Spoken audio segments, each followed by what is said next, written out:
welcome to Honeybuggle Homestead.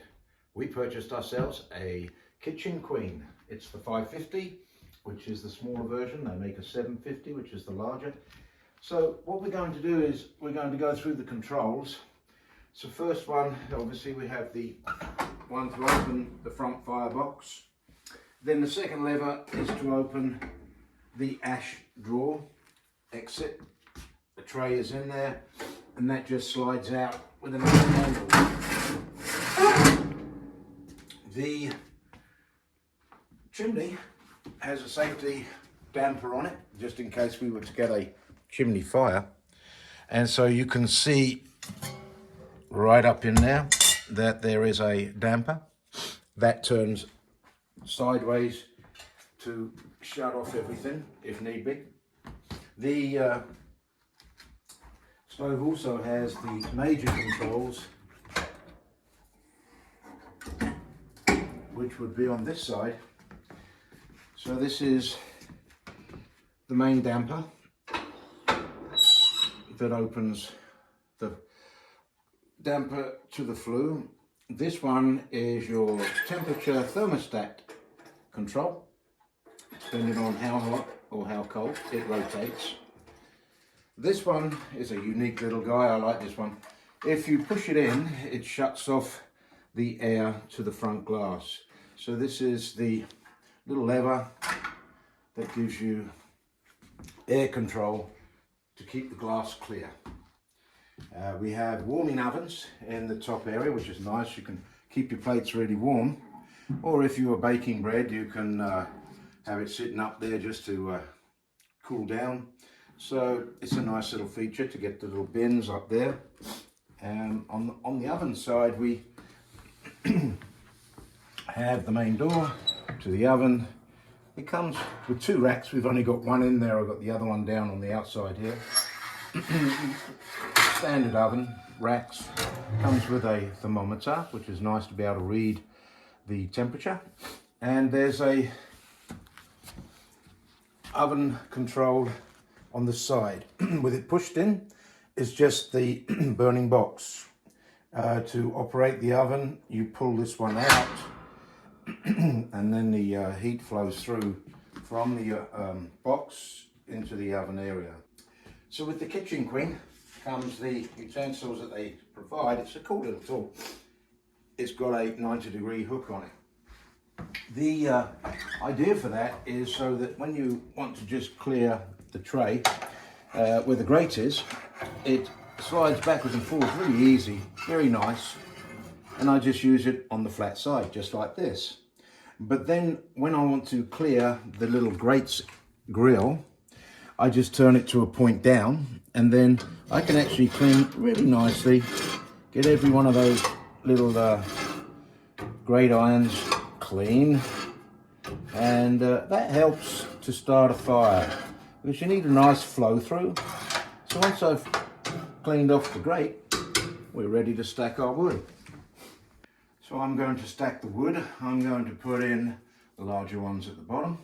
Notice their triangulation in shape. Some of them are kind of squarish in shape. So the way I stack the fire is I'm looking to get the best air flow through the logs, through the grate at the bottom, to give it plenty of oxygen. So what I do is, and by the way, this is our neighbour. It's nice. He's a lumberjack. He lets me have all the tops of the trees, how many as I want. So this is white oak. White oak burns. It's a long burn. Red oak is just as good. He sometimes cuts down hickory, which is another nice burning wood. It's got a great scent. So hardwoods is what works best in these stoves. You don't want to go with a softwood. It's not as good. So here we go. We're going to stack in our wood, making sure that we've got plenty of ventilation.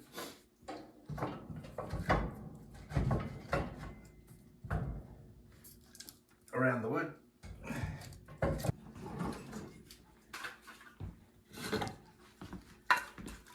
So I have a nice little stack of small pieces of wood that are the same, they're just oak.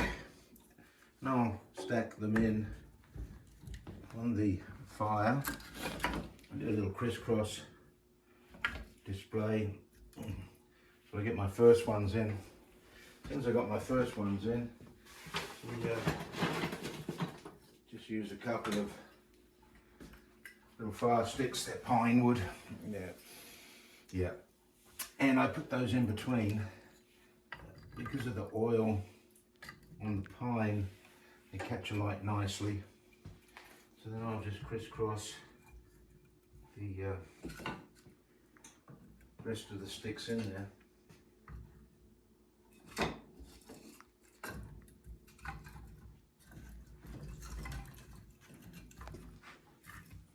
There we go. Okay, so we have our wood stacked, our little sticks stacked, and our little pine burners in there ready to ignite. So first things first, what I'm going to do is just open up the lower ash door, just have it at a jar, just to help with ventilation, circulation of air underneath. We'll even open up the window just ajar. Pretty cold out there, but so now we have fresh air coming in. I have my damper. I'm going to open it so that the flow can go up and go. We've got the flow and go of the damper up. I've got my thermostat on high, and I have my air wash out. Yeah, I know, Chippy. He loves lighting the fire too. He's just part of the family. Gets so excited.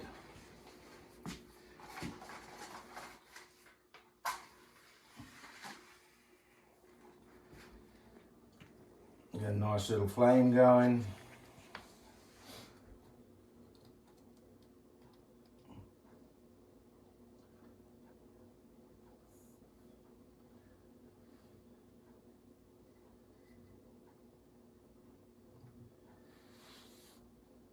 Let's just do one more just to speed it up for the camera.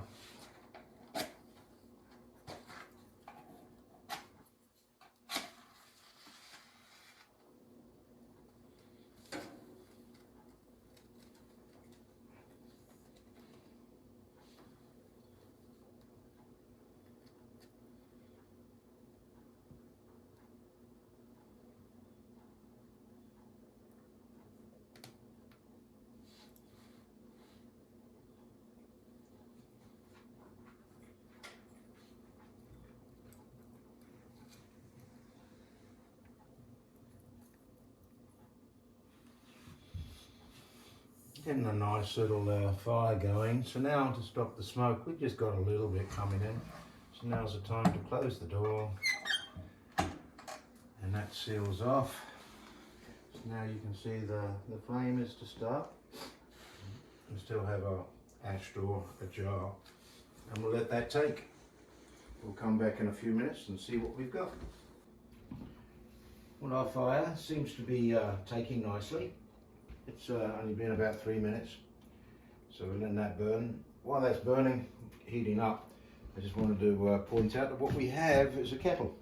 It's a tea kettle, and so what we do is fill it with water and put it on the stove, and it humidifies the air. With a wood burning stove, the air gets very dry, so we like to use the teapot kettle to heat up the water, and we also put on a big pot of boiling water to utilise and use during the day, which also humidifies the air. We put that on a trivet so that it doesn't heat up so much. At the same time, it's a nice temperature to use for all kinds of things. It's also a great safety measure in case we just needed it. We have a little thermostat fan at the back here. Let me come in here so you can see that. So right now we have it in this position. If I was to move this little fan, it will tell me when the temperature is perfect on the flue. Having it in this position, as soon as it gets to around about, I want to say 30, 40, 50 degrees, probably 50 degrees, the fan will start turning real slow. And as the flue gets hotter and hotter, and the top of the oven gets a lot hotter, it spins full speed, which also creates a bit of a draft coming out. So it's ideal to have these things maintains the heat coming out from the fire and oven at the same time. So looking at our flame, we're doing well. I'm going to leave that right where it is for a little bit. No need to rush things. That's the thing with a wood burning stove, you just take your time. When that fan starts turning is when I'll probably shut the door at the bottom on the ashtray. Okay. So here we are, back on project. We're going to look at the fan. It's spinning nicely. So that's 80 degrees, maybe 100 degrees, somewhere in that region of the top of this, getting very hot. I can touch it over here, not a problem. But I can't touch it over here because it's right above the firebox. So it's about 80 degrees, the fan starts turning, and for me that's when it indicates it's a good time to close the lower ash door. We have a nice burn, so if you don't have a fan, you just need to look. If you don't have a glass door, then you need to open your door just to see how much flame you've got going, but this is about the size of fire that is just perfect to close the ash door. A little bit later, we'll close the damper and open up our oven damper. Well, we have a nice burning fire. It's a real clean fire. Got a little bit of yellow, orange and purple flame. So now's the good time to close the main damper. So we're going to close the damper and we're going to walk over to the oven damper to open up for the oven, to heat the oven. Also gives more heat to the whole oven unit. So there you have it, lighting the fire. Won't be long now before the kettle's boiling. Maybe we'll have a cup of tea. So here we are with a nice blaze going. It's full bore, and the heat is quite a lot.